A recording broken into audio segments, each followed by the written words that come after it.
कहीं आप assessment year 2024-25 के लिए अपना इनकम टैक्स रिटर्न फाइल करना तो नहीं भूल गए? अगर नहीं फाइल कर पाए आईटीआर तो क्या होगा?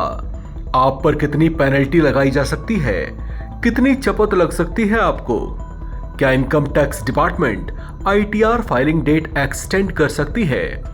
इसी तरह के कई सवाल आपके दिमाग में भी घूम रहे हैं, तो चलिए आपके सारे सवालों के समाधान हम कर देते हैं। ऐसे टैक्स पेयर्स जो किसी कारणवश अपना आईटीआर फाइल करने से चूक गए हैं या जिन्होंने इसकी डेडलाइन को मिस कर दिया है, उनके पास सेकंड चांस भी है, क्योंकि इनकम टैक्स डिपार्टमेंट ने ऐसे लोगों को आईटीआर फाइल करने का दूसरा मौका तो दिया है, लेकिन पेनल्टी के साथ। जी हाँ, इनकम टैक्स एक्ट 1961 के सेक्शन 234F के तहत ऐसे तमाम लेट लतीफ लोगों को देर से आईटीआर फाइल करने पर लेट फीस के तौर पर 5,000 रुपए चुकाने पड़ेंगे। हालांकि इनकम टैक्स डिपार्टमेंट ने 5 लाख तक सालाना आय वाले लोगों को कुछ रियायत भी दी है। ऐसे लोग जो टैक्स तय की गई डेडलाइन से पहले नहीं भर पाए हैं, उन पर 1,000 रुपए तक का लेट फीस लगाया जाएगा। इतना ही नहीं, टैक्स पेयर्स को ड्यू डेट के बाद आईटीआर फाइल होने तक हर महीने 1% तक का ब्याज भी देना पड़ेगा।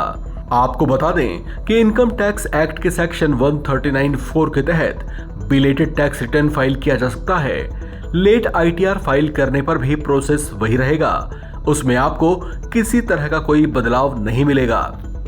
बिलेटेड रिटर्न फाइल करने की डेडलाइन खत्म होने के बाद भी असेसमेंट ईयर की समाप्ति से 24 महीने के भीतर अपडेटेड रिटर्न फाइल किया जा सकता है।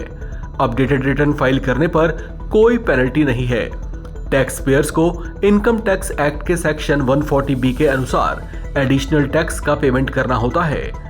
अपडेटेड रिटर्न दाखिल करने के लिए टैक्स पेयर्स को संबंधित असेसमेंट ईयर के लिए नोटिफाई आईटीआर फॉर्म का यूज करना चाहिए और उन्हें फॉर्म ITR-U के साथ जमा करना चाहिए।